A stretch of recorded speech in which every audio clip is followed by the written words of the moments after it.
Yeah, actually, I was a regular kid, but I had this capability of doing several things together. I mean, I was a member of a choir and the Western band, and even be a prefect. And ultimately, I could be the head prefect of the school as well in the final year.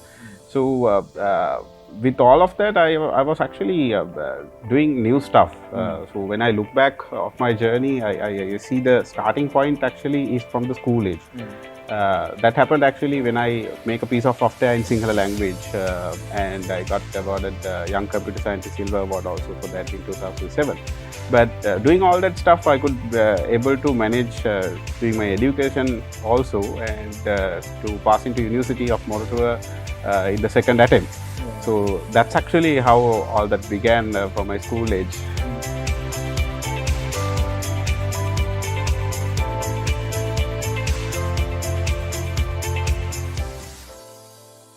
Of course, I think my entrepreneurial journey, the funny story is I never intended to become an entrepreneur. I mean, I didn't have any ambition to build my own company, or even I never knew the meaning of the word entrepreneurship, right? I mean, during my school age and university age.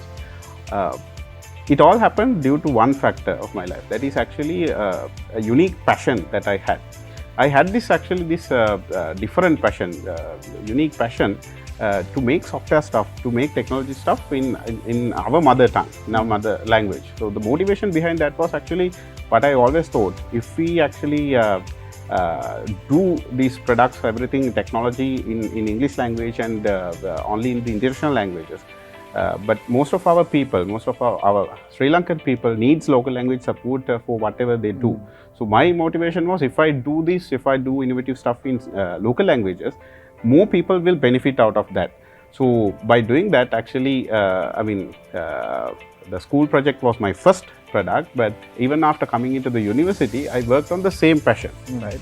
I worked on the same passion, and as the university project, also I did an innovation in Sinhala language, and also I extended it to Tamil as well. So it was a trilingual web browser kind of thing, where no one could actually read Sinhala and Tamil languages on mobile screen. I innovated the technology, I innovated the product to give the reading capability, Sinhala and Tamil reading capability on smartphone devices. So that was the beginning of my entrepreneurial journey. And accidentally, actually, I won an international award for that and got an industry demand for my product. So that's where only I decided, okay, I will not do this as an individual, but I will start my own company and go a journey as an entrepreneur.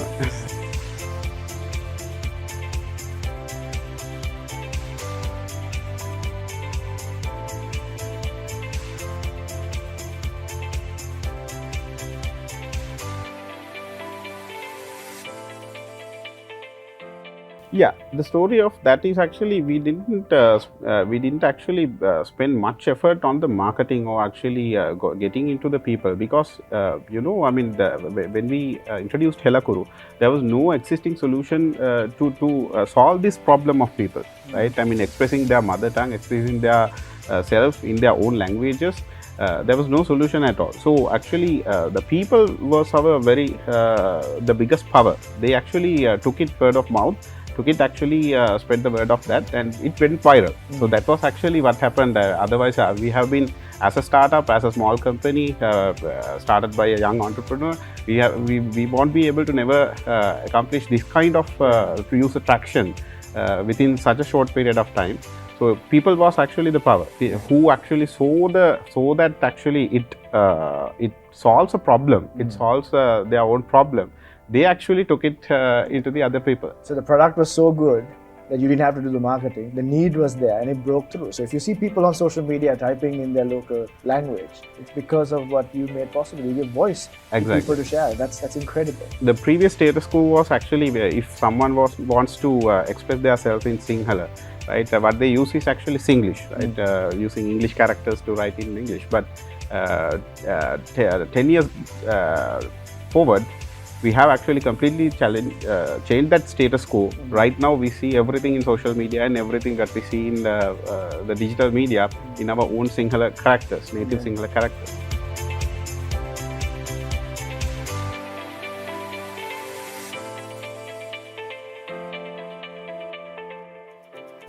Sure. So when I start Basha, I mean, besides the product Helakuru, I start Basha as a company with a vision from the very beginning. That vision was actually to uh, empower the masses digitally, empower the people digitally. So from the very beginning, we did some of that journey through Helakuru by giving the capability to express themselves in local languages. And then actually when we grew as a company, we grew as a business, we felt as a Sri Lankan business, we felt a need for the businesses where we couldn't be able to get the customer payments or customer fees on a digital way, right? That was actually some lacking part of our country for over a decade, right? So, I mean, most of the businesses and most of the people actually signed online petitions and all that and waited for the foreign solutions to come into Sri Lanka and solve that problem. But as an entrepreneur, what I thought, okay, we have this problem and most of the companies, most of the businesses in the country has this problem. So why can't we do something for that? And that was a motivation for Pay Here, and we built a payment solution. We built a payment platform using the local resources and local partners like local banks and financial institutes, and we made a solution for that. And that also solved a major problem that our businesses, local businesses had. And it actually impacted right now more than 3,000 local businesses are now using Pay Here as an alternative for that foreign solutions.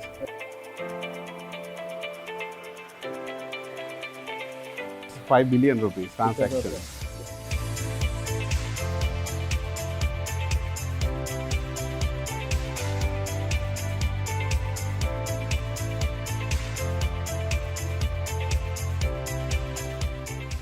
That's actually one mindset barrier that I intentionally wanted to break. I mean, from my school age, I schooled at Kalutara, and also only for my university studies, I went far away for Moratuva.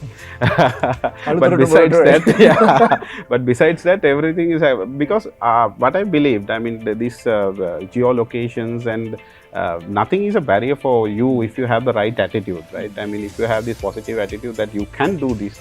Right, and if you see something in the society, something out there which you think that this is not it should be, and this is and you have the power that okay, I can change this and get it into a different status quo, a new status quo that many will benefit right around you.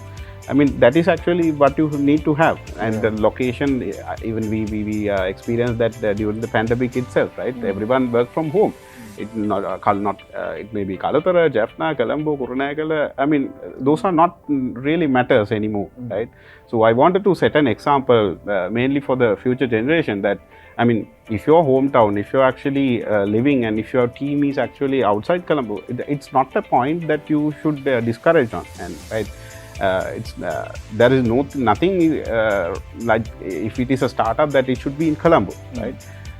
You can do it if you have the passion and if you have a vision for the future. You can do it from whatever you are, wherever you are.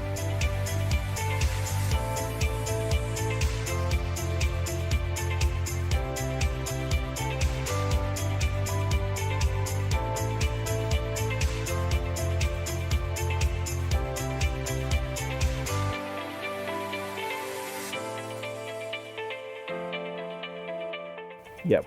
So always I believe that there is a purpose. There should be a purpose for whatever that we do, right?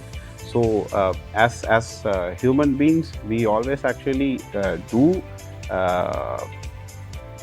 If our ultimate goal, if our ultimate accomplishment is actually the happiness, right? So that's always that's what I also believe, right?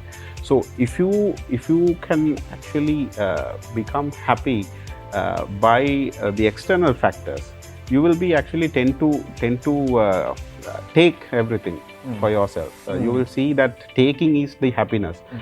Taking things for yourself, taking things that you really love, that you really matters.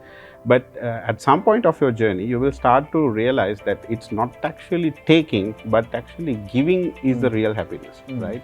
So now for me, for your question, for me actually, what I'm most happy today is by seeing how many number of people are impacted, positively impacted because of me, right? If I actually did a job, if I employed somewhere, or if I went outside the country or somewhere, only few number of people will be happy because of me, right?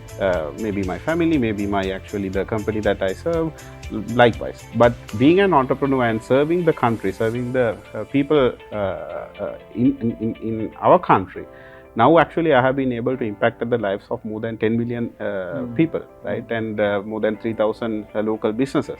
So that is actually the ultimate happiness that I feel.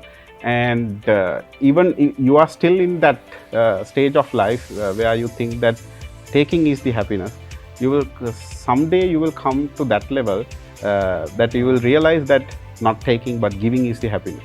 But if you have already left the country and missed your status significantly, it's only a regret that you will have when you realize on that day.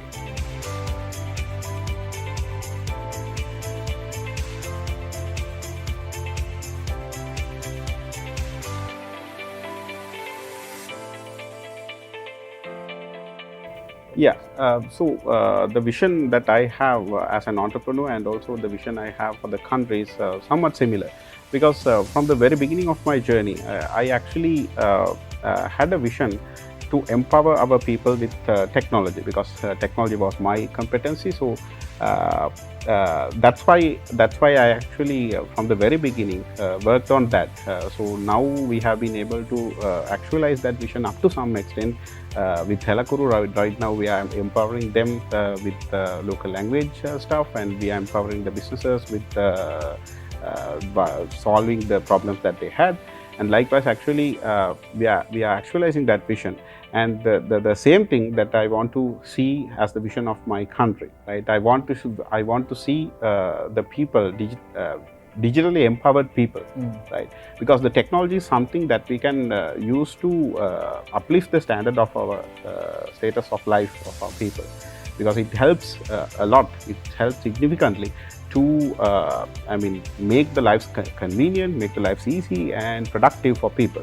So if we can actually take these digital technologies and everything to the masses, not only for some people, not only for some segments of the markets, if we can take it to the masses, we would be able to uplift the country by uplifting the lives of the whole people.